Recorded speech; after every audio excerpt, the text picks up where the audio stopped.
I know it's a busy time of year, and if you don't, I think you all got that message that we're recording this. So if you don't want to be seen, just turn off your camera, and that way you can stay incognito and you won't be captured by our recording and go on YouTube, become a YouTube star. Okay, people are still joining, so we'll give it another minute.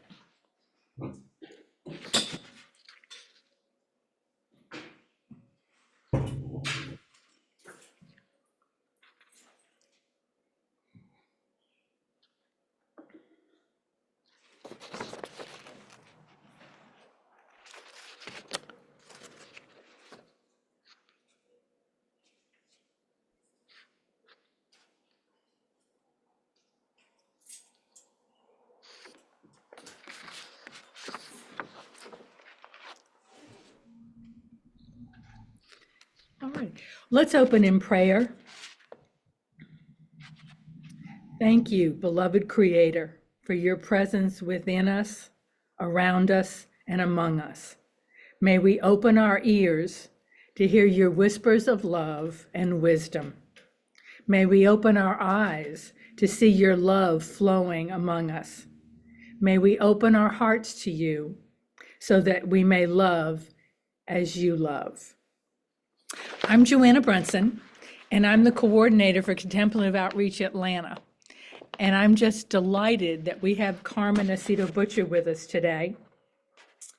We're also partnering with Contemplative Outreach of Chicago. So I wanted to thank them for their co-sponsoring this event with Contemplative Outreach of Atlanta. And as I said, we're just delighted to have Carmen Acevedo Butcher with us today. Carmen did a retreat at Ignatius House last summer, and I got to meet her in person. Her energy was such that I just wanted to bring her to as many people as I could, which is why we organized this event. Carmen is an award-winning translator. She has a PhD in medieval studies. She teaches at the University of California, Berkeley. She's a professor of writing programs, college writing programs. She's also an affiliate faculty member at the CAC, the Center for Action and Contemplation. I wish she had been there when I went through the Living School, but she's part of their faculty now. She was a contributor to the course, the CAC Essentials of Engaged Contemplation, which is a one-year online course. Carmen translated both the Cloud of Unknowing and the Brother Lawrence Practice of the Presence. Martin Laird calls Carmen's translation of Brother Lawrence's Practice of the Presence the new standard. Reverend Dr. Barbara Holmes names it insightful, inclusive, and spiritually attuned. And Richard Rohr describes it as a careful, comprehensive translation. Practice of the Presence is also on Spirituality Practice, their list of best books. Our centering prayer group here on St. Thomas More on Saturday morning took 6 months to read that book last summer because we read it one short chapter or one letter or one maxim at a time, and we just absolutely loved it. So it's a wonderful book to do with a centering prayer group. Carmen's Cloud of Unknowing translation received a 46th Georgia Author of the Year award. It is a Shambhala Pocket Series book and audio book. You can, after today, you're going to want to hear more of Carmen because her delightful energy and wisdom will just really want you, leaving you wanting more. So you can hear Carmen on podcasts like Everything Belongs, Contemplify, Opening Minds, Opening Hearts, Spark My Muse, The Church Needs Therapy, Deacon's Pod, Nomad, Things Not Seen, Dante's Old South, Encountering Silence, and many more. Carmen has a website and a YouTube channel, which offer many free and engaging resources. I'm not going to give you the details now for those, so you don't have to write them down, but in our follow-up email, we'll have all the information on where you can get more of Carmen. Carmen's now going to lead us in a 20-minute sit, and then she'll be presenting her insights on coloring outside the lines by returning to elementary questioning, how should I contemplate? So let's get comfortable and let Carmen lead us in a sit.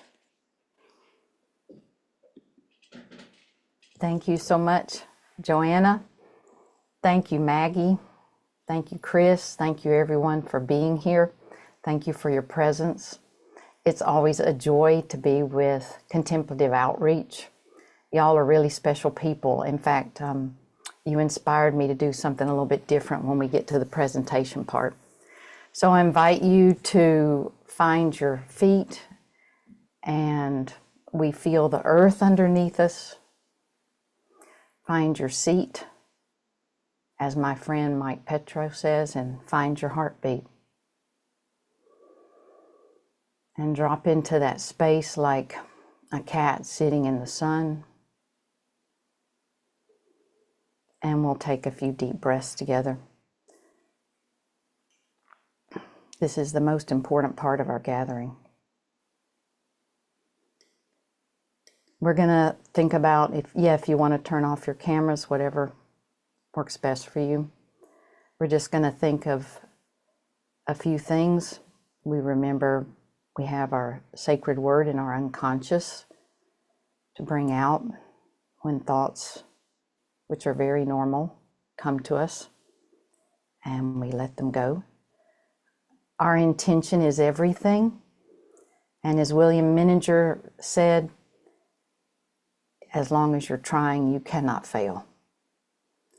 And Jim Finley says, only love has the power to name who you are. So we're going to start with the singing bowl and end with the singing bowl. And I just invite you to sit in the silence.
as gently as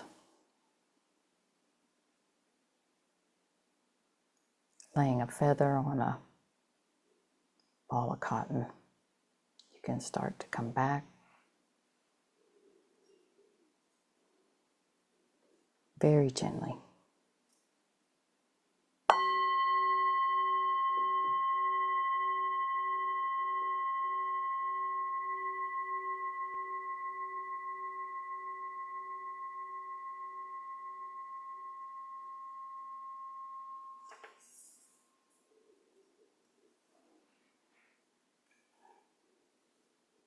Thank you for that beautiful shared silence.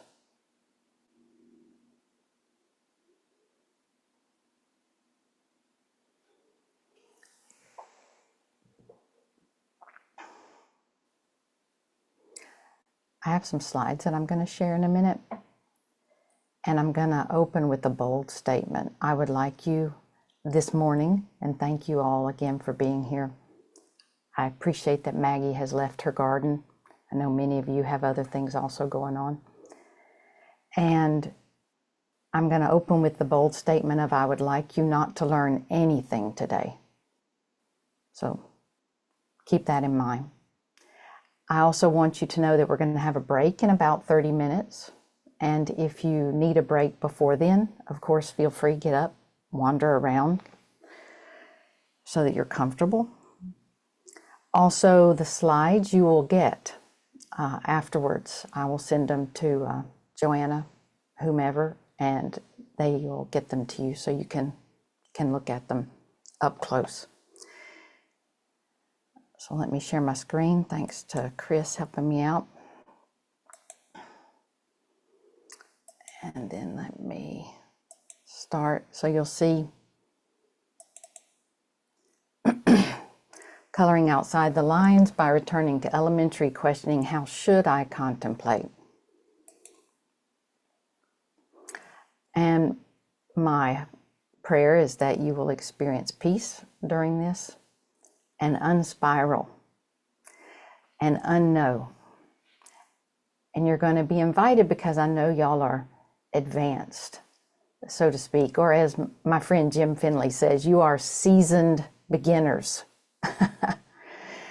And I'm going to invite you to Lectio, this deck, this slide deck, also our time together and our life. And I want to open by asking you a question. A very intelligent child comes to you and says, what is prayer? What is contemplation? Why do you sit in silence? Or what do you mean by this? What would you say? Just off the top of your head, what is prayer? What is contemplation to you? And I'm going to invite you to, if you want, because it helps me to write things down, to get out a pad or just a scrap, maybe the back of an envelope, a pen or a pencil, 20th century technology, and write down your thought to this. And if you feel so moved, you can also put it in the chat. So what is prayer? What is contemplation to you? The reason I invite you to get out a pen or a pencil and some sheet of paper, and if you need to get up and get it, please do, is because I'm going to ask you at each slide, I'm going to invite you, if you feel so moved, with each slide to write down what comes up for you from that slide. What speaks to you? So what I'm really hoping, rather than a straightforward presentation, I've got plenty of slides, but rather than a straightforward presentation, I really want you to have a conversation with yourself, with a capital S today, with the expert inside of you. And so I'd really invite you to experiment with me. So this is the first time I've tried this out. So see, y'all are very advanced. You do it with seasoned beginners.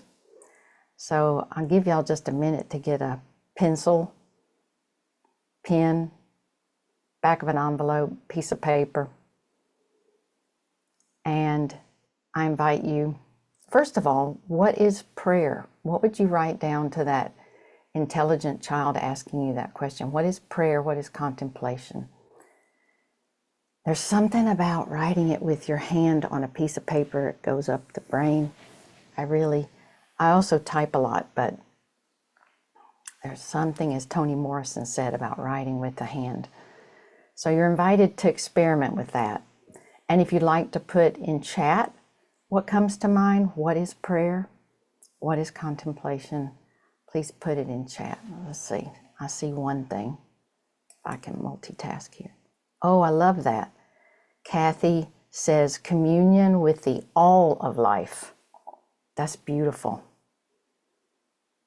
Anybody else have a thought that you want to share? I know you have plenty of thoughts if you want to share one. What is prayer? What is contemplation to you?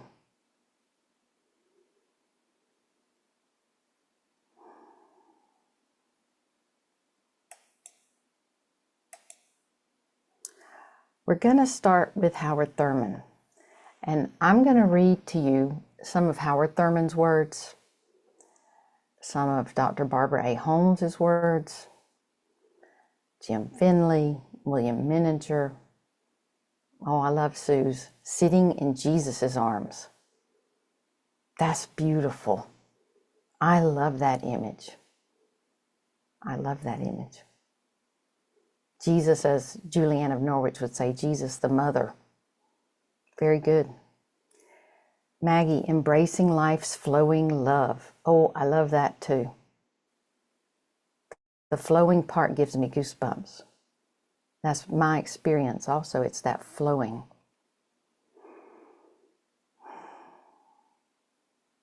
Being with presence. Annie, that's so good. With the big capitalized B-E. Being with presence. And Annie, do you know you have actually given us the etymology, the word history of presence? Because presence, the P-R-E part means before, and the last part of that word is a cognate with the Spanish word to be, you know, the ese, and it literally means before being. So like, in other words, someone who's right in front of you. It's really beautiful, really beautiful.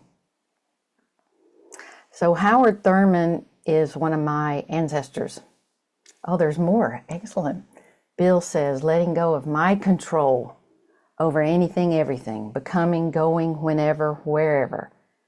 Like a feather on the breath of God, Bill, like Hildegard says. I love it. Letting go of my control over anything, everything, becoming, going, whenever, wherever. A feather on the breath of God. That's a good description, Bill. And Maribel, in Ringgold, Georgia, it is a space in silence where my mind tries to calm and be open to anything that nourish my heart. Beautiful. I love that notion too of nourish, being open to being fed. So now I invite y'all to turn with me to Howard. I'm going to give y'all lots of resources during this. So remember, you don't have to write any of them down or anything. They'll come to you later. What I really want you to engage with is your own experience of the words here as Lectio. And so you're invited, again, with each slide, to write down if it's a word or if an image comes up to you out of any of the words that we read together. I don't want you to take notes in a college fashion or a first grade fashion, whatever, in a school fashion, but instead I want you really invite you into this playful space, really, of what does this say to me and what am I hearing for Lectio of the entire, of all the words. And that means you can listen selectively, right, too. So what food, as Maribel says, what nourishment is here for you? Howard Thurman, who grew up in the Jim Crow era of the 20th century. There is in you something that waits and listens for the sound of the genuine in yourself. Nobody like you has ever been born, and no one like you will ever be born again. You are the only one. There is that in every person that waits and listens for the sound of the genuine in other people. And when these two sounds come together, this is the music God heard when God said, "Let us make humans in our image." Cultivate the discipline of listening to the sound of the genuine in yourself. What comes up for you in these words? You're invited to write down an image, a word, a feeling. We're just going to have a brief pause at the end of each one for that. You're doing Lectio Divina with his face, his words, whatever speaks to the music in your heart.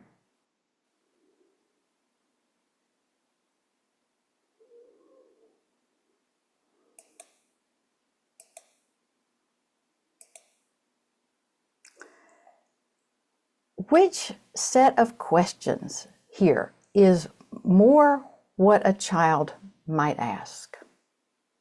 So we're going to look at two sets of questions here. How should I contemplate? How should I pray? How should I love? How should I live? Is my prayer life correct? Am I contemplating right? Am I accomplished at praying? Why do others seem to be a success at this except me? Am I improving fast enough? Am I an expert yet? Do I get an almighty A?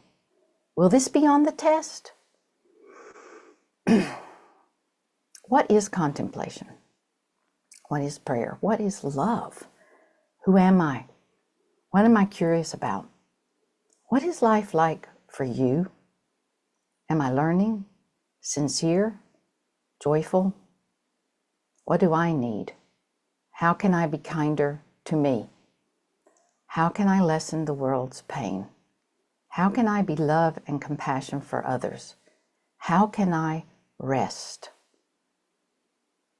In my experience, the second set of questions is more what a child would ask. What comes up for you from this slide?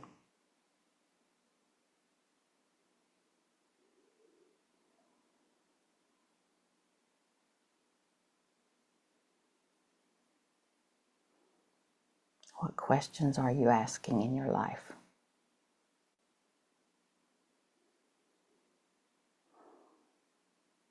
And if you want, you're invited to write down just a word or a question.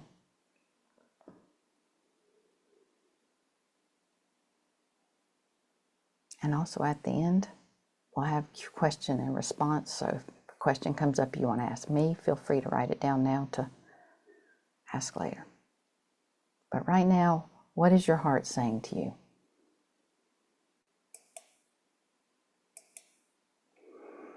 Jesus says, and this is from the Message translation, I came so they can have real and eternal life, more and better life than they ever dreamed of.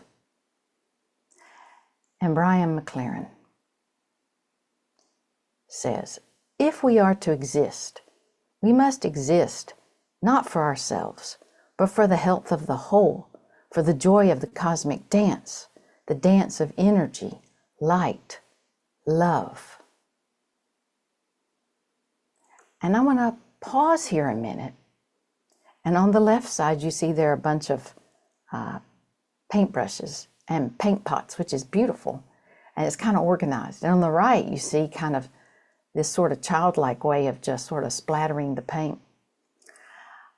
I want to think that if we think about this left side here, we think of the words experiment, expert, and experienced, and perfect. And often we have these preconceptions of what they mean. I did.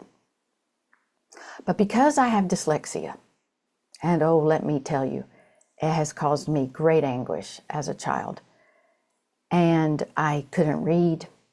If you had told me I would be a translator, I would have thought that was not possible because I could hardly read in school. But I loved reading, so that was God's gift to me. I loved reading, so I persevered. And I had undiagnosed dyslexia until my late 40s. I've written books not knowing I had dyslexia. And it has made me a kinder teacher, I think. But I want to look at these words, experiment, expert, and experienced, and I want to see the paint splatter of them.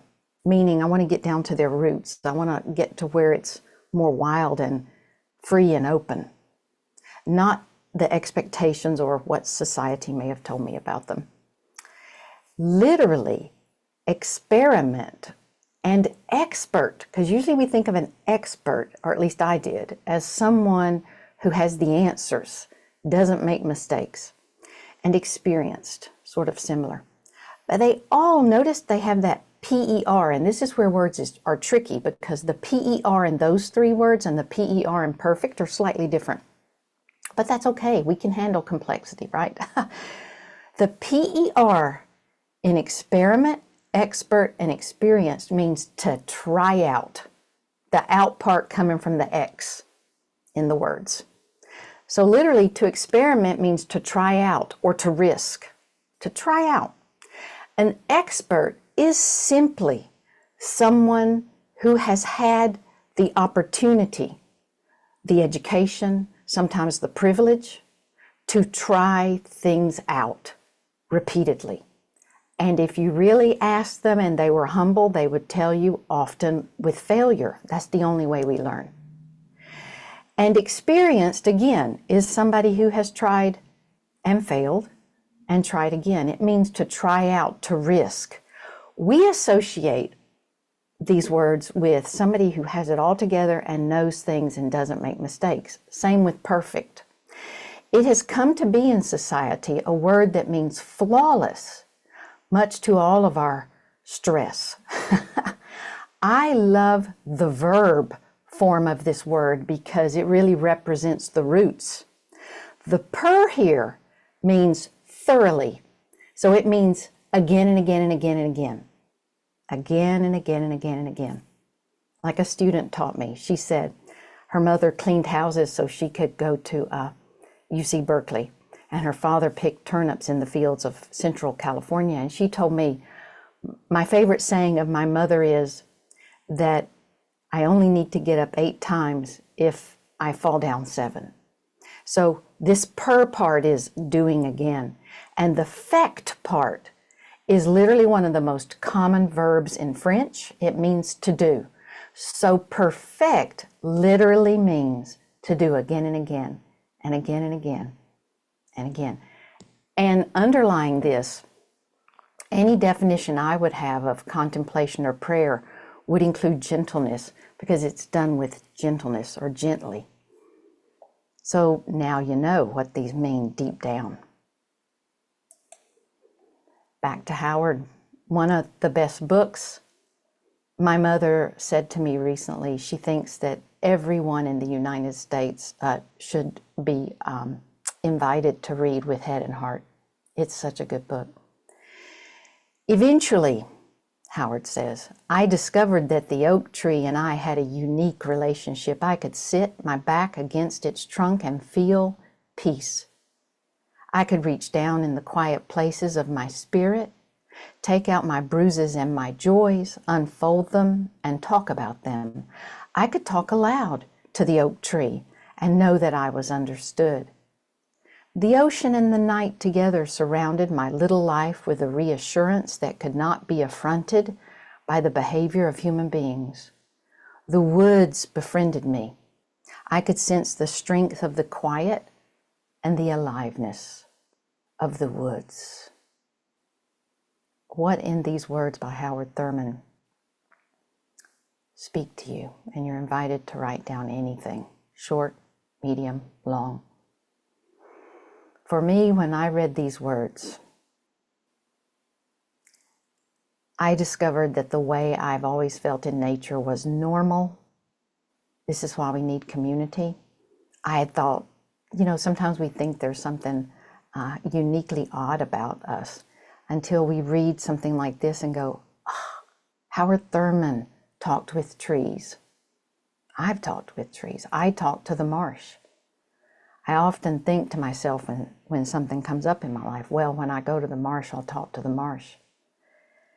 And I could sense the strength of the quiet and the aliveness of the woods, he says.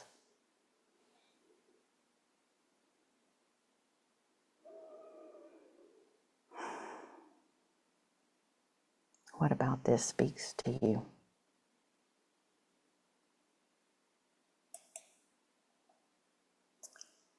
And this is Howard Thurman's childhood home in Jacksonville, Florida.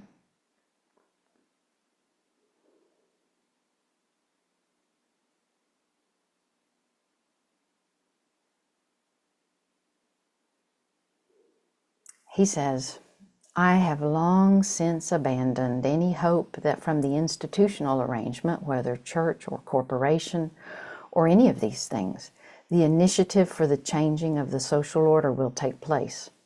I think, however, that number one, that each person, and I speak now for Howard Thurman here, each person must select where you will take your stand and give the witness of your life in terms of your faith and your dream about the kind of world in which you would like to live. What speaks to you from Howard Thurman's words here? We're going to go progressively deeper.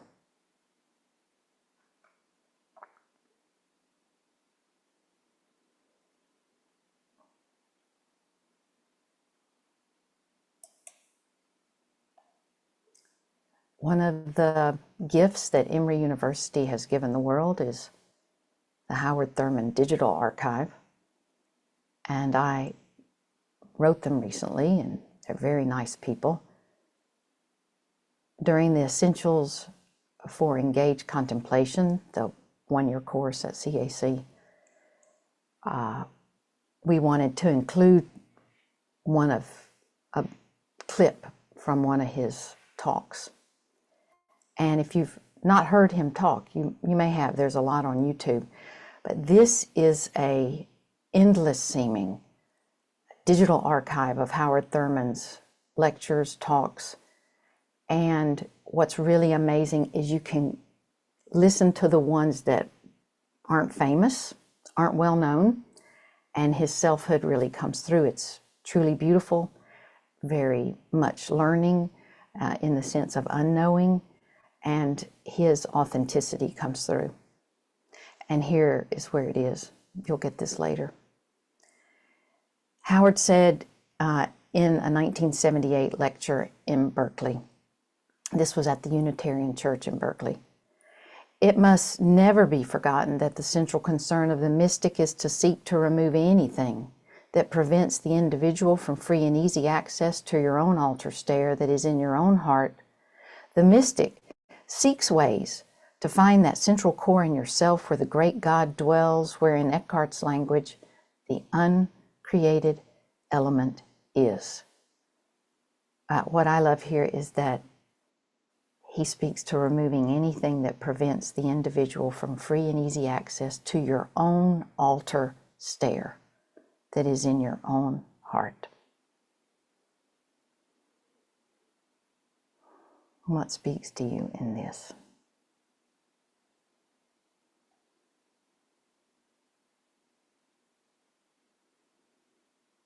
And I will add that if you go there and listen to the sound of the genuine, you just go there and put in sound of the genuine. I mean, I have the link in my slides, but you'll hear sort of a baby crying in the audience and him saying, it's all right, it's all right.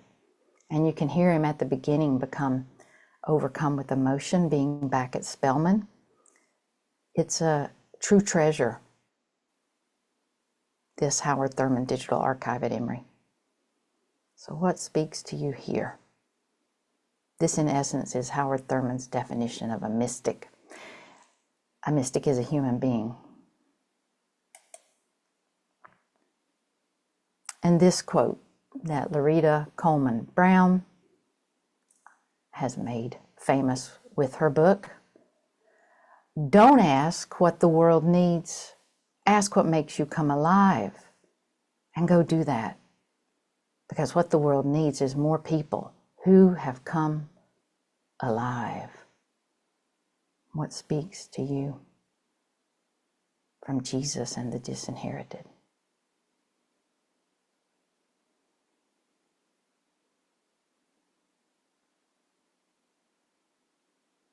Don't ask what the world needs. Ask what makes you come alive, and go do that. The world needs more people who have come alive. And then from Meditations of the Heart, from relief in voicing one's feelings. First, he quotes Habakkuk. God, how long will I cry out for help before you listen? How many times do I have to yell, help, violence, murder, genocide, before you come to the rescue? The prayer experience must ever take into account times of dryness, of denials, of emptiness. The mystics, despite their insistence on the necessity of spiritual disciplines or exercises, are careful to point out that the exercises themselves do not guarantee the coming of the Spirit or an awareness of the presence. Always undergirding prayer must be an attitude of trust and confidence that submits one's total enterprise to the will and the mind of God. But sometimes the urgency is so great, the pain growing out of the need so overwhelming, that the anguish and frustration spill over into a cry, which in itself becomes a judgment and a startling accusation. How long will I cry for help and you won't listen? I yell violence. Often there is great relief in being able to put into words the quality or the very nuance of need and suffering. We were feeling creatures long before we were thinking creatures. What comes up for you in this? Brother Lawrence says, in Practice of the Presence, you'd be really surprised what comes up in these mini conversations. He suggests gratitude, asking for help, and sharing our hearts. And I think he means things like this. Sharing our deep down feelings.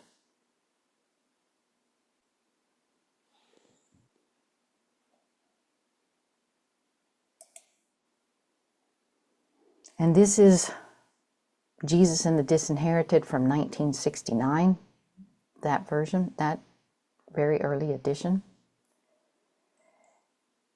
And these words are really poignant, I think. What do they say to you? The basic fact is that Christianity, as it was born in the mind of this Jewish teacher and thinker Jesus, appears as a technique of survival for the oppressed. Wherever the Spirit of Jesus appears, the oppressed gather fresh courage, for he announced the good news that fear, hypocrisy, and hatred, the three hounds of hell that track the trail of the disinherited, need have no dominion over them. And I love reading his stories about his grandmother Nancy Ambrose, who was 18 years a slave in Northern California, and how he read the Bible to her, and how she told him repeatedly, as a black minister had said to her and to the slaves where she was, "You are a child of God." And Thurman adds, awareness of being a child of God can help a person find a new courage, fearlessness, and power. What comes up for you? For he announced the good news that fear, hypocrisy, or deception, and hatred, the three hounds of hell that track the trail of the disinherited, need have no dominion over them. and Dr. B, Reverend Dr. Barbara A. Holmes, and her wisdom for you to dialogue with in your heart. Our current circumstances require resilience and the steadfast belief that joy is a healing inner event and a spiritual practice. BIPOC folks who remember the ways of the elders have seen it in action. Performance of joy while the wounds are still being inflicted is not a display of otherworldly strength. It is an act of faith that God will not give us more than we can bear from crisis contemplation. And I think of Dr. B's term she made up, brioche, for how she presents her understanding of the Bible. From the griot, storyteller in her community, and also the hush arbors. We are being invited, she says, to awaken to our true nature as spirit beings, energy sharers, and prophets of potential. The joy spoken of in Holy Scripture is accessible, but also has a certain beyondness to it. The world didn't give it, and the world can't take it away. As we hear from Jesus in John, so you have pain now, but I will see you again, and your hearts will rejoice, and no one will take your joy from you. What speaks to your heart here from Dr. B's wisdom?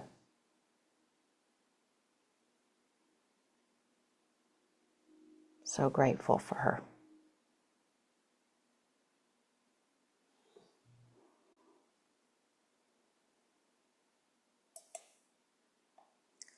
And Brother Lawrence.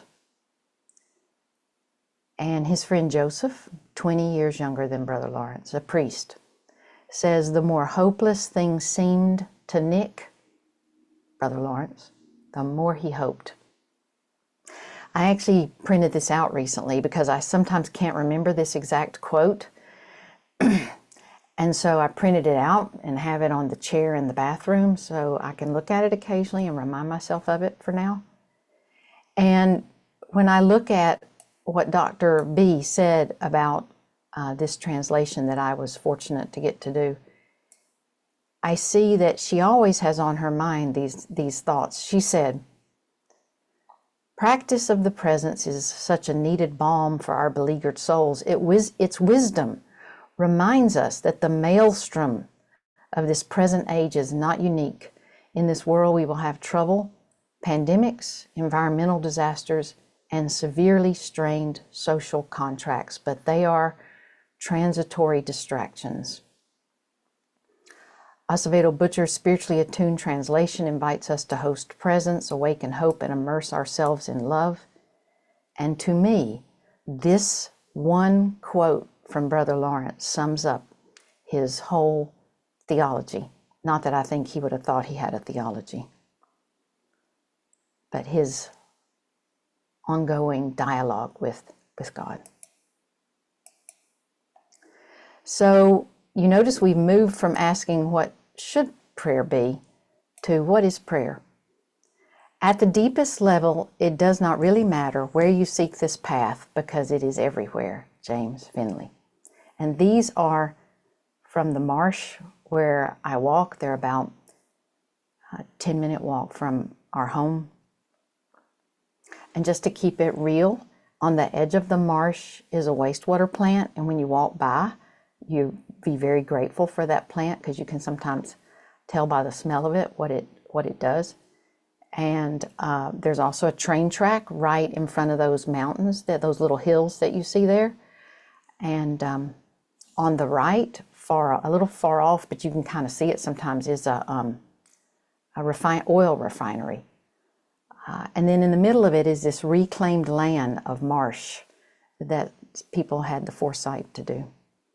So what speaks to you here? And I want to say, I really wanted to give y'all a break at 30 minutes. So because we've gone at a nice contemplative pace, we're going to stop here. And I'm gonna stop share for just a minute, and I'm gonna move us to, so we're gonna take a 5-minute break, because I really want to honor your, our, what do you call it?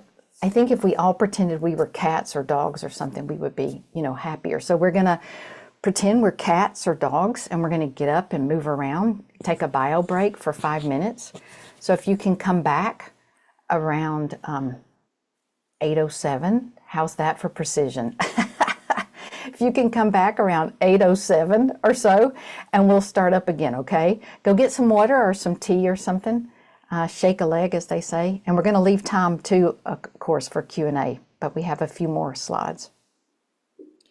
And of course, Carmen's giving it in her California time. So Oh, sorry about that. Yeah, if you can come back at 8:07, I want to meet you.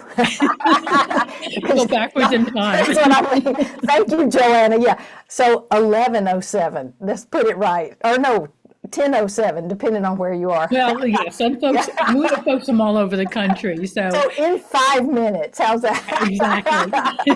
Thank you, Joanna.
as we come back, you're invited to muse. What did you notice came up for you during our slide deck, Lectio Divina? First time ever. We are pioneers in this sense. I read through your comments. They're beautiful. Thank you for sharing.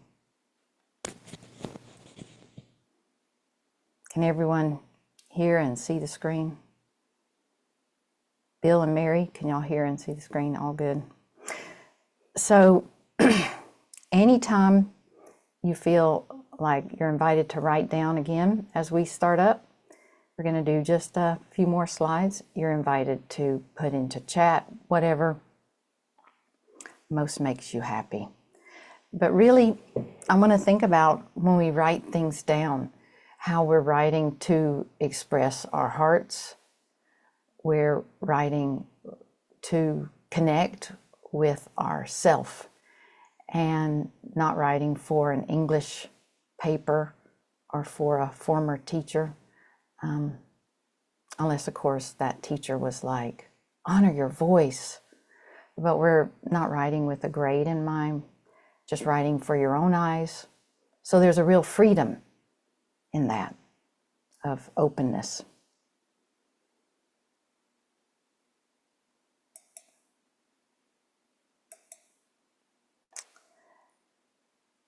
I want us to consider some more of these elementary children's questions.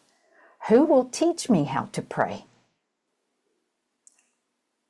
God will teach you, Anonymous says in the cloud of unknowing to his spiritual companion or directee, in ways tailor-made for you. God's pedagogy is always personal.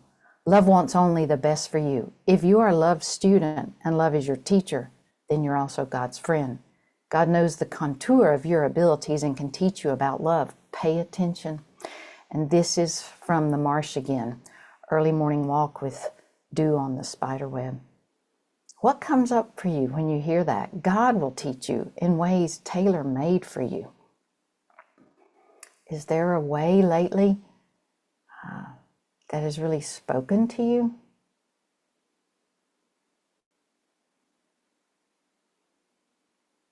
For me, it can be something as simple. I'm usually the first one up in the mornings. I hear the bird song outside. I open the door. I stick my head out. It's cool, and I can hear the birds. And I just linger there a moment and come back in, start the day.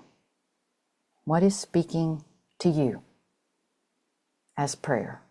What is prayer in your life with God as your teacher? Can I experiment?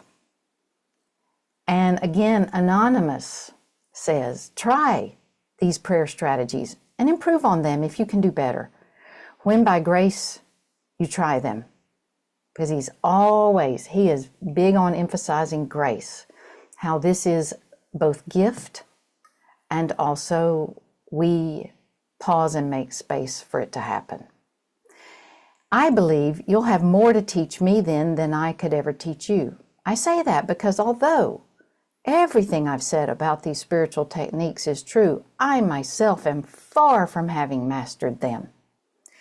Help me by being diligent in these contemplative stratagems, because the more you learn, the more you can teach me through ways you discover yourself. What does this say to you? That the cloud of unknowing, Anonymous, says to his spiritual companion, I believe you'll have more to teach me than I could ever teach you. I myself am far from having mastered them. Again, I think of seasoned beginners from Jim Finley. What does this speak to you? We also have Lectio Divina, so these photographs of the marsh. Ordinary, extraordinary clouds, an everyday sight. We're talking about the aurora borealis that's been all over recently. To me, I get the same thrill from seeing the clouds every day. I love the aurora borealis. I've never seen it. I love seeing everyone's photographs, but I get the same thrill from seeing these clouds. How often should I pray? Another one of those should questions. Practice is so important, Jim Finley says. It's a daily rendezvous with ourselves, or a daily rendezvous with ourselves in the presence of God, or daily rendezvous with God. Without it, this just becomes a poetic way to talk. In practice, we surrender ourselves over to letting this mystery transform us into itself, see, so that our very subjectivity undergoes a divinization in the poverty and silence of our hearts. Thomas Merton once said, with God, a little sincerity goes a long, long way, and the essence of practice is sincerity. One of the things you notice as you come into this space of opening yourself, as I open myself, to unknowing, is how often the contemplatives from all different traditions say the same thing in different ways. Jim Finley echoes here. Anonymous in the clouds talk about intention. He says intention is everything, and I think of our cat Tao. Intent, the in part means within, and the tent part means to stretch. So intention, to have an intention to really want to practice contemplation in every aspect of our lives, is literally, when I see that word, I see a stretching within, or I see Tao as he gets up. Our cat Tao, he's a rescue cat. He came to us off the streets. He had 2 kinds of worms and food insecurity. And he is always stretching against the scratching post. And other words that have this stretch within them are words like tension, tendon. So tension means to stretch too tight, right? And attend means to stretch towards someone. Attention means to stretch towards someone. So it says here, the essence of practice is sincerity. And by that, it's kind of a synonym for intention, a sincere intention. As William Menninger says, one of the centering prayer beginners, if you're trying, you cannot fail. Or that famous, we should tell the story, right? The Thomas Keating famous story that Cynthia Bourgeault tells of the nun who came to him after one of the first workshops that they gave on centering prayer. And she goes, I'm a failure at this. I, had 10,000 distracting thoughts while I did that 20-minute session of centering prayer. And he said, wonderful, 10,000 opportunities to return to God. I love that. Why pray? And contemplation will heal you, Anonymous says, echoing Dr. B's wisdom earlier. And contemplation will heal you. What comes up for you in that?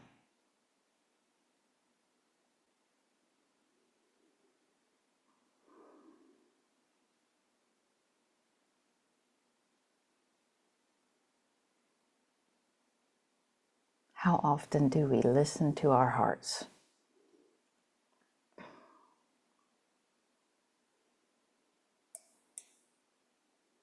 When is contemplation?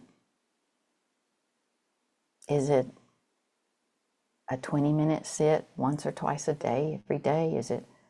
You notice when Jim talks about contemplation, he calls it a rendezvous, a tryst, a meeting of beloveds. So how often do we do that? It's like you would say, how often can we meet?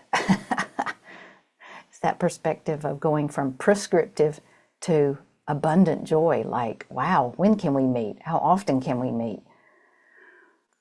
Remember, Anonymous says, that contemplation is not an interruption to your daily life. Instead, as you focus on this unseeing seeing of your naked being, uniting you with God, keep doing what you always do. Eat and drink, sleep and wake up, walk and sit, speak and be silent, lie down and get up, stand and kneel, run and ride, work and rest. But at the hub of it all, you're also offering God this blind gazing.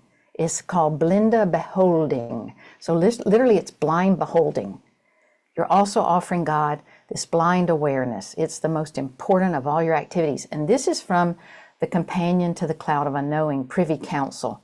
And I want to read it to you, but in the original, because it is beautiful. Starting with sort of like, keep doing what you always do. For in this blinde beholding of the naked bang, thus honored to God as I telleth thee, shalt thou do all that thou shalt do. Ete and drink, sleep and wake, go and sit, speke and be stille, lie and riese, stonde and knelle, renne and riede, travaile and rest. This shalt thou each day offer up unto God as for the most precious offering that thou canst make, and it shall be the chief of alle thy doings, and alle thy doings, whether they be active or contemplative. So this echoes back to the Amas and Abbas, the mothers and fathers of the desert, who wanted their outside and their inside to be one. This echoes Jesus's teachings. I love that he says it's the most important of all your activities. And then, what is love? When distracting thoughts press down on you, and I often think about this when I'm walking through the marsh on a windy or a rainy day, and I can literally watch the clouds blow in over the mountain and they're gray, and I try to always have an umbrella or something so I can enjoy them and see them, because, it can really rain like it can in Georgia. It really comes bucketing down. And I can see the actual front of the storm coming in around and over the mountains. And I think these distracting thoughts are so like the weather, and we are the sky behind them, right? When distracting thoughts press down on you, when they stand between you and God and stubbornly demand your attention, Anonymous says in the cloud, pretend you don't even notice them. Try looking over their shoulders as if you're searching for something else, and you are. That something else is God, hidden in a cloud of unknowing. Do this, and I know the work of contemplation will start getting easier for you. When tried and understood, this spiritual technique is nothing but an intense longing for God, the desire to feel and see God as we can here. This longing is true love, and love always deserves the peace it wins. What is love to you? What does this speak to you? I've always appreciated that the word belonging has the word longing in it. Love always deserves the peace it wins. To me, it's the only kind of winning I'm interested in. Anonymous reminds us, some people believe contemplation is time-consuming, but it's not, he says in the cloud. In fact, it takes less time than anything else you'll ever do. It's as brief as an atom. And he says atom here. This is an ancient concept. The indivisible, the tiniest indivisible. What does this speak to you? Some people believe contemplation is time-consuming, but it's not. In fact, it takes less time than anything else you'll ever do. It's as brief as an atom. Years ago, here's what I would write down. Years ago, when our children were young and went to schools at different sides of the city, and there was lots of car chauffeuring, we took our children to a science museum in Georgia. And there they had a bowl of little flat rocks with words on them. And it was the least remarkable of the things they had at the museum, because they had geodes and lots of amazing rocks and lots of amazing things you could learn about the earth. And then they had, of course, the gift shop. And there in that bowl was a rock that was flat and shiny and had been polished. And I used to polish rocks, so I really appreciate that. And on it, in gold writing, it had rest, R-E-S-T, in lowercase. That was much more restful than if it had been uppercase. And I bought that for me, and I bought a couple of others for friends and one for my daughter. And I carried that rock rest around, because at that time in my life, I was trying to, I was going to therapy, which I've been more than once in my life, more than one period, I mean. And I was studying the Bible as usual, and all those kinds of things, but it was one of the most difficult times in my life. And I had this gift from the Spirit of, can you learn to rest? How can I learn to rest? What is rest? I started asking, what is rest? So when we went to that museum together, and there were these other words there like love or peace or go for it, or, lots of different things. But the one with rest on it, I carried that rock around in all clothes. I, in fact, would make sure I had pockets in my pants to teach in, give talks in. And I carried that rock with me for years. And when I would take it out and I would feel, because it was chiseled in, I would feel the R and feel the E and feel the S and feel the T. And that rock brought me, in addition to other things I was doing, into rest, to understanding rest. And it's an ongoing thing. But for me, there was a big hurdle there to get into the basic understanding. It's ongoing, as they say. One is always a seasoned beginner, right? And life is always new. But it's as brief as an atom. How hopeful is that? Even your desire to pray is praying. I love this.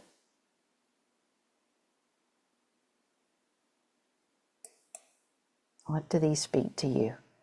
Contemplation is a gentle returning to love. I like that gentle there. What does it say to you? I like the gentle there because from my mother, who was my first best friend, I inherited conscientiousness. And there is an element of conscientiousness that for me was not gentle. So for me, learning gentle contemplation, returning to love gently, is a whole fun thing, a whole joy. Contemplation is a gentle returning to love. What does that say to you? Look at those green hills. And you see that little arch bridge there? It's where the boats used to come underneath. It's not the original bridge, but the fishing boats used to come underneath that.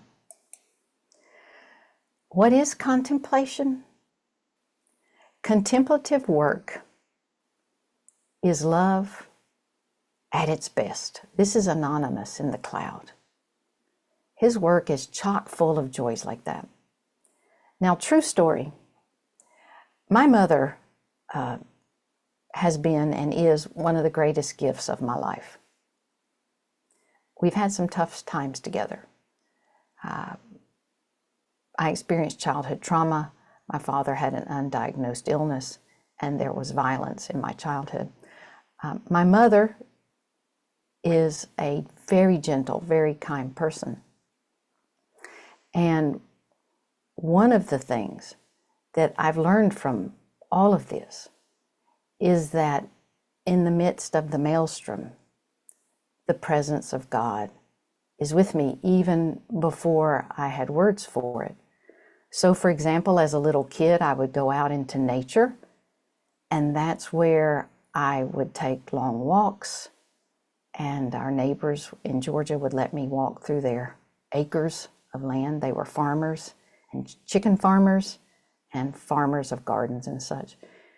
and they would say, you can walk our land. And I became best friends with red-tailed hawks and daisies, and am really grateful for how contemplative work is love at its best. It's something that goes beyond really being able to put it into words, these tugs of the spirit.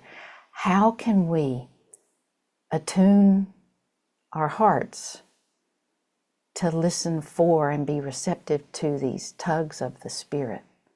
That's the question. What is love? Nobody's mind is powerful enough to grasp who God is. We can only know God by experiencing God's love. That's anonymous. And it takes me back to when, after I translated The Cloud of Unknowing. So my mother's family, my mother was a straight A student, but her family didn't have money for her to go to college. So while her brother went on the GI Bill to Georgia Tech, she didn't get to go. She married at 18, and she's brilliant. So this has really been helpful to me in the world of academia, because I always think, what would my mother think about this? Because she's brilliant, and she has a very down-to-earth point of view. She's very humble. And so when I translated The Cloud of Unknowing, which for me is a form of Lectio translation, and I gave her a copy, she said, a little nervous, she said, I can't wait to read this. But I could tell she was thinking, oh boy, this looks... I always write with my mother in mind. I always think, and my students, I always think, how can I write this where it would have my mother's, I would hope, wisdom to it, because her faith is so real. And when it came out, this was 2009, mind you, when it came out again in 2018, just The Cloud, I gave her a copy. I said, now don't worry about reading it. She went, no, this time I'm going to read it. She said, I tried before, but I just don't know. She said, maybe I just had too much going on. She said, but it's just, whew. And I get this a lot. I said, oh, don't worry, Mother, it's okay. I get this a lot, that the cloud is this intellectual bastion of contemplative prayer. And to me, and to Mark Dannenfelser, we've talked about this before. You all know Mark, wonderful friend, meditator, therapist. And to me, The Cloud of Unknowing is like a prayer manual, like 101, like very down to earth and practical. So 2018 comes, and this was right before my father got really sick. And my mother said, you ready for this? She said, I am reading that new edition that you put out of The Cloud. It's not bad. And I just laughed, because what she meant was, she said, I don't know what it was before, she said, but it just makes so much sense now. And in the interim, she and I had talked some. I was like, Mother, just read it and let whatever comes up for you come up. I said, don't worry about it like a class that you're taking or a test that you have to take. I said, just let it be in your heart. I said, Mother, you already know all this. You've done this your whole life. I said, one of the ways I learned about all this is from you. You're in this book. And she said, I really like it. So I get a joy when I think about that. And the 13th century theologian Thomas Gallus of Vercelli said, the highest cognitive faculty is not the intellect, but love. A lot of truth in that. And these are some more photographs. For me, taking photographs is a form of prayer. Gazing out the window at the earth or walking outside and looking at a ladybug is contemplation, so is answering emails or buying groceries. I don't know about you, but I often get a nervous squeeze to my heart when I'm answering emails, when I go to my email box and there are dozens. and I let it go. And I say my little prayer of help. Help me be mindful, help me be kind, help me be listening, or just help, or just a pause that has all that in it. So to me, answering emails, which is become my favorite thing to do, but is not naturally my favorite thing to do.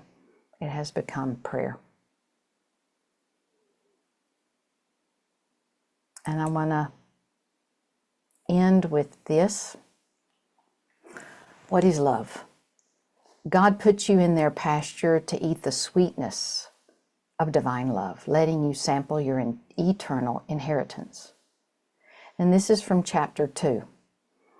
And the reason I want to end with this and the next slide is ruminate. To ruminate literally means to chew the cud. Now, I grew up with cows. My neighbors had cows. We had a cow or two, mostly to keep the pasture grass down so my dad didn't have to bush hog so much.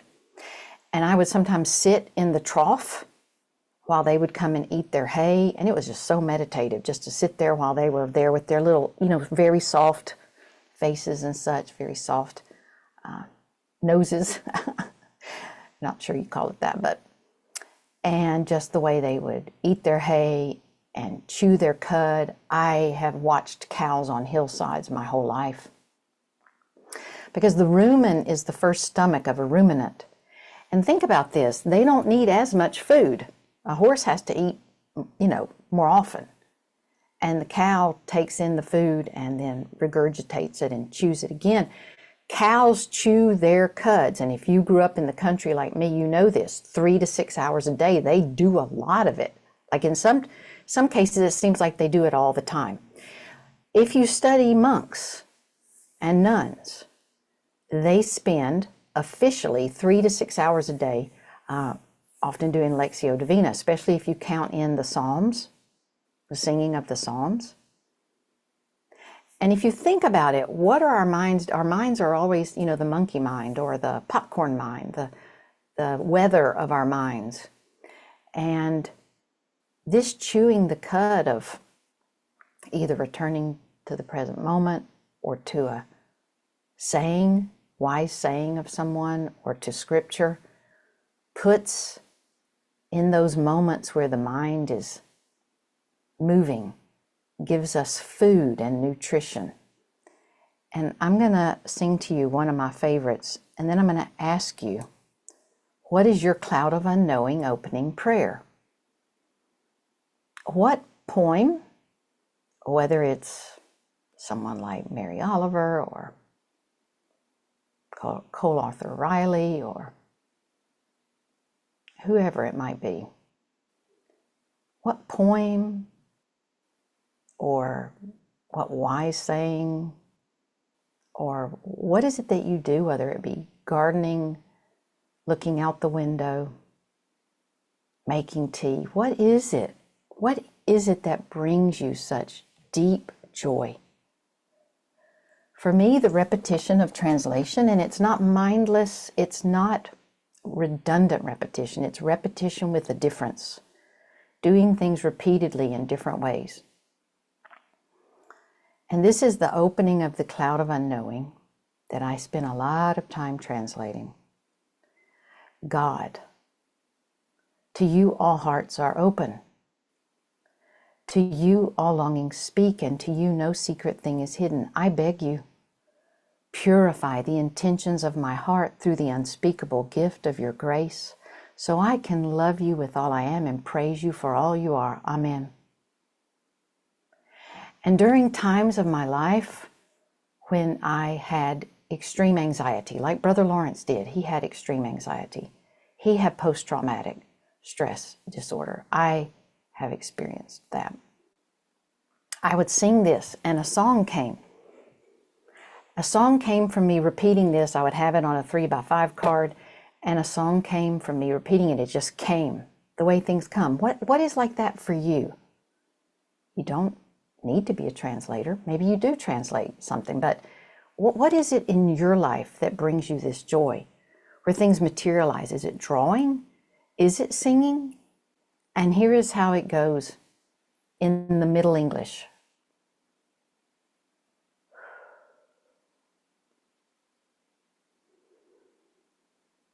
God,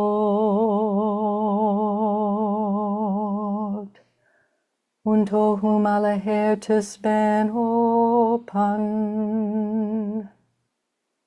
and unto whom alle wille speaketh, and unto whom no private thing is hid.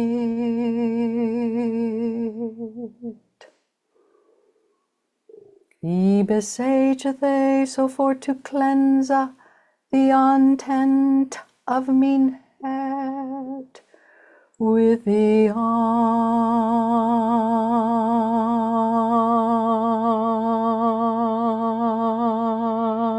unspeakable gift of the grace, that he may perfectly loveth they, and worthily praiseth they. Amen. And you notice here, intent, 1, 2, 3, 4 lines down into the Middle English, you see the intent. So we're gonna stop with this one question so we can have questions and response if you have any. What is it that nourishes your heart most? Thank you all again for being here, for your presence, your beautiful presence. I turn it over to you, Joanna, for any questions. Let me stop sharing my screen. There we go. Thank you. That was, I'm actually in a room with a few other folks, and one of them just said to me, thank you so much for this retreat. It has been refreshing. It has been like being on retreat, and we're grateful. Thank you. We're grateful for your time, but we're also grateful for your energy. Thank you so much. So I love you all. It's been sweet. I'm trying to look at all the chats. Yeah, there's wonderful comments out there. I like how Maggie says surprises keep popping up the more I let go. That's so good. That's so good. Well, and that happens to me too, Maggie. Just when I'm struggling with something, it just seems like I keep struggling. But as soon as I let it go, something happens. That's beautiful. It's in I the love that. I went to hear Cynthia Bourgeot give, I guess it was maybe in Conyers, at the monastery there once. And I remember seeing her say this, that as long as our hands are like this, and then when we let go, we can bring in, we can accept, we can receive. I love that. So anybody have any questions? It's not a requirement, as they say. Or if you just want to share what came up for you, I would love to hear that too. All of everything, anything and everything. You can unmute, you can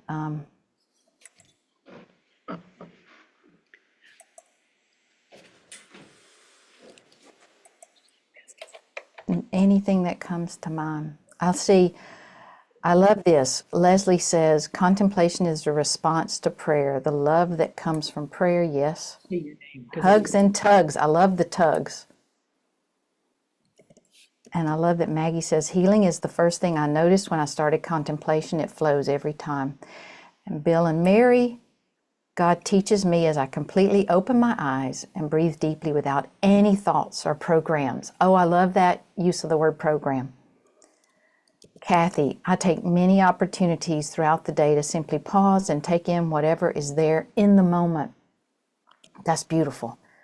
Brother Lawrence would definitely relate to that. Chris, oh, I love this, Chris. Perhaps the spider's web is their prayer. What a beautiful picture. I love this. I love all the questions y'all put in there too. So if anybody is wanting to say something, please do. I'm just, oh, I see friends from when I was in Atlanta. I see other friends in Joanna's screen. Good to see y'all. Maggie. Yes, this whole thing you had me writing as the Lectio as you talked. Yeah. And what a beautiful experience that was for me. It was like teaching me how to write poetry, because this just sitting there with it, and as we sat and did a Lectio on it, to me, this is such a beautiful way to do this. How can you describe this subconscious experience of contemplation without, stopping? And so your gentle way of just slowing down and asking these questions, that they were just perfect. Thank you. Thank you. I'm really happy to hear that. That was my prayerful hope.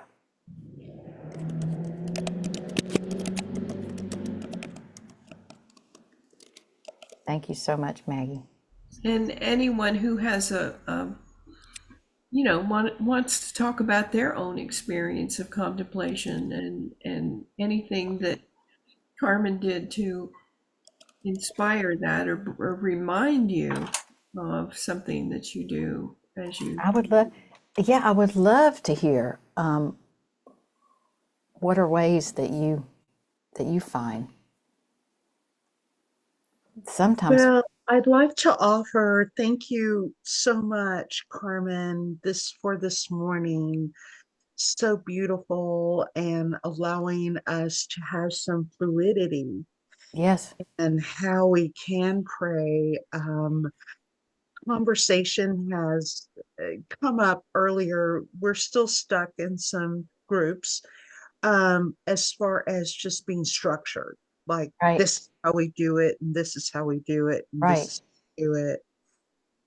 And it's just so lovely to be able to be in the room and just have that fluidity through having that space for silence, and then moving into a Lectio conversation that doesn't have structure. So, whatever that looks like, because it is chanting, and it is, journaling and writing and when that you're prompted to. So thank you for all of those opportunities. They're just so lovely. Thank you, Leslie. And I want to really highlight your use of the word fluidity, because that was my hope and my prayer. And when you all get the slides, you'll see I literally opened to the Spirit, and I didn't know how many slides we would do necessarily, but I did go through them beforehand. So I'm just telling you, for my part, it was also experimentation and fluidity. So maybe that's why it came across, because I was also experimenting in a planned way, if that makes sense, in a prepared. But I also know how much y'all are meditators. So I knew I knew y'all would know what to do. So thank you for sharing that. That's beautiful. Thank you so much, Leslie. So Anne said that she is. I'm trying to see her chat. Yeah. I'm absorbing your message of not striving for succeeding, but I wonder if you can share your thoughts on what contemplation is like for you subjectively. Thomas Keating suggests it is not attention, but affect. I have trouble focusing on nothing. Is there room for emotion? And that is so good. I saw you typing that, I think. Thank you for sharing that. The first thing that comes to mind is the stages of my journey of contemplation. There were times when I thought in my 40s, there were times in my childhood where I was contemplating and didn't know it. And I had to catch up to that, to realizing that and then in my 40s, 30s and 40s, when I was really trying to do the centering prayer, I'd be like, and I didn't understand then how much I needed to move. And I would be like, how can I sit here for 20 minutes? This is so hard. Now it's not like that, but I remember thinking, I am a failure at this. This doesn't work for me. And I really, what part of it was for me was finding ways that do work. The sitting does help me. I have done that. I do that. But it's a path of exploration, really, to me. What is it like for me subjectively? These days, it is an awareness of me resting in God, resting in me. And that's something I've heard Jim Finley say quite a lot. It describes my approach or my experience. And I know Keating talks about it being not attention, but affect. I think with prayer for me, the best definition is it's this and this and this and this and this. And for me, sometimes, like that Mary Oliver poem about prayer, for me, sometimes paying attention leads to being astonished and resting, right? So sometimes it starts with really paying attention, really translating, and all of a sudden I have these moments of just letting go. Because sometimes if I just, especially years ago, if I was just trying to start from zero and just let go, it was harder. If I was paying attention to something, I could somehow let go easier. If I was paying attention to something that was nourishing to me. So, and that is often a Mary Oliver poem, like Wild Geese, or, Cole Arthur Riley, like I talked about, different ways. I really think subjectively, I am someone who makes it up as I go, and I spend a lot of time saying to God, what do I do now? Or not really a lot of time, but a lot of attention, or a lot of sort of like feeling. And yes, it involves feeling. It's so complicated being human. And you know how Howard Thurman says, we were feeling creatures before we were thinking creatures. I can honestly tell you subjectively, my goal, and that's not my favorite word, so you'll know I'm using it kind of with irony. My goal for my prayer life is to literally be like our cat Tao. And I'm saying that very genuinely, because Tao gets up, he stretches. When he eats, he eats. When he stretches, he stretches. He's grateful. He's not always perfect. Sometimes he takes a little swipe, not too loud or anything, but at our older cat Pippa. He's a real cat, but he's genuinely very sweet. I think having a community is one way to find our path, because contemplation is community. So that's another part of the and.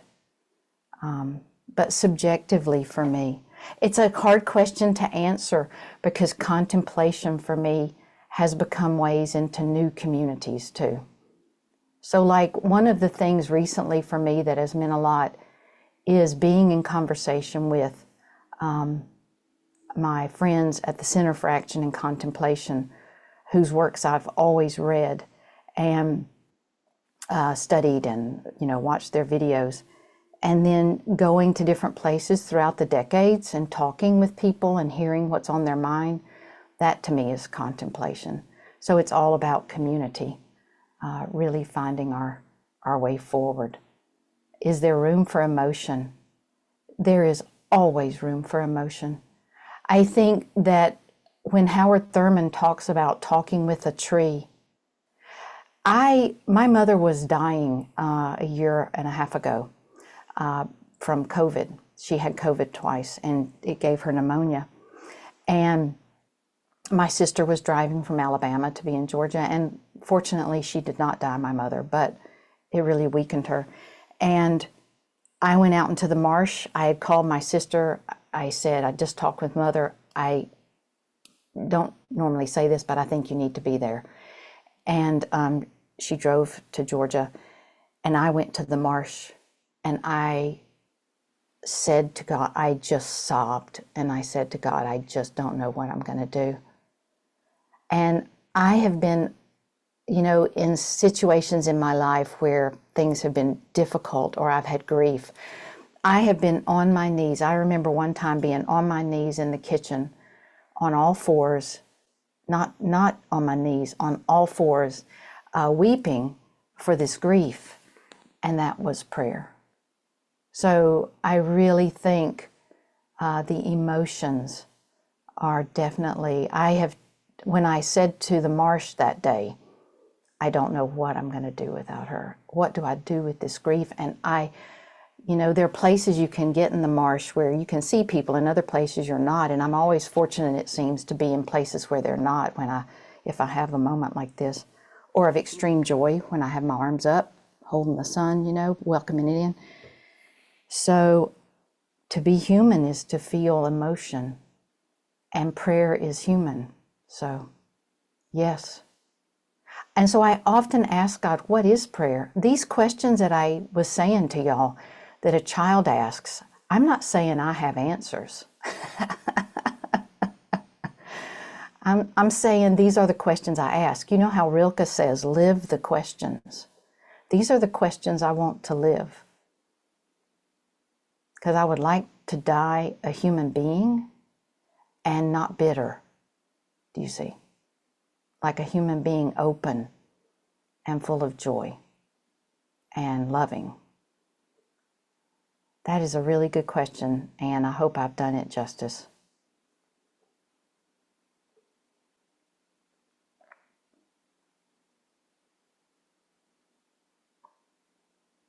You know, Carmen, this has been such a gift. I mean, every time I hear you speak, you know, it just takes me more and more, because it's like everyone says, man, you just exude this presence. You know, I'm by the airport. That's why I try to stay muted. But it's like, it reminds me of that thing they say about seek you first the kingdom of heaven, you know, and then all these things will be added.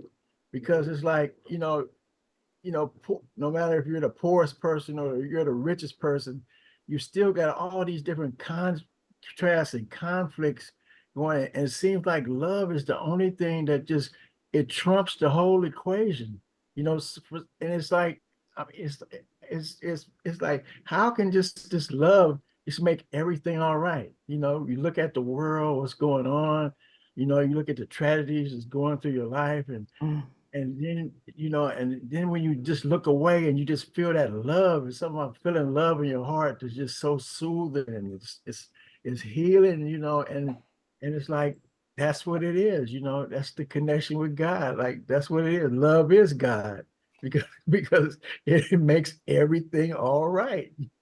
That's beautiful. Thank you. Lawrence, thank you for sharing that wisdom. That is beautiful. Thank you so much. I got nothing to add to that beautiful wisdom, except thank you. Beautiful. We are thankful for Lawrence in our Centenary Prayer Group, because he always says, love, love, love. And Oh, that's I like- actually what it is, right? I'm gonna put that. I'm gonna see if I can put that quote in the chat. Hey, Lawrence, you're going to be quoted. And we're thankful for that, and the beauty of that he is That's able wonderful. to tell us that. I like that. That's it. That's it. Resting in love, resting in us, resting in God, resting in us. Yeah, love, love, love. And that's a beautiful note to end on. But we are just also grateful for this wonderful morning, for all the insight that came from you and from the people who attended. Yeah, Your point about community, and that's where I feel the most love and feel most connected, is when I'm in my centering prayer group, and after we center, then we discuss something. We're either reading a book or watching a video, Yeah. but in that discussion and that interchange of feeling and emotion, and that's where I feel closest to God. And so I am grateful for today. I love it. Another chance to be as close as I possibly can with all of you. I'm very grateful. So thank you, Carmen, for making it possible and for drawing us all together. Thank you all. Okay. Thank you I so also much. want to thank Maggie and Yes. Chris, really that did most of the work for this gathering. When I became Contemplative Outreach Coordinator, I knew I couldn't do it on my own. And I have a wonderful team in Atlanta that just does most of the work, and my job is to coordinate and let the team do the work. So I'm grateful, Maggie, for the script, for your emails, everything that you've done, and Chris for the technical capability. So thank you all, and thank everybody for attending. And let's just close in a brief moment of prayer. Lord, Creator, love, we are grateful for the blessing. You have blessed us this morning with your presence today. May we go forth blessed by the new insights that Carmen has given us to carry our beloved's love wherever we go, to whomever we meet. Amen. And I think Maggie plans to send out with your slides and everything else. So, and also where to get a hold of you, your actual website and the Zoom and everything, YouTube. So you'll be receiving more emails from us, and this is being recorded.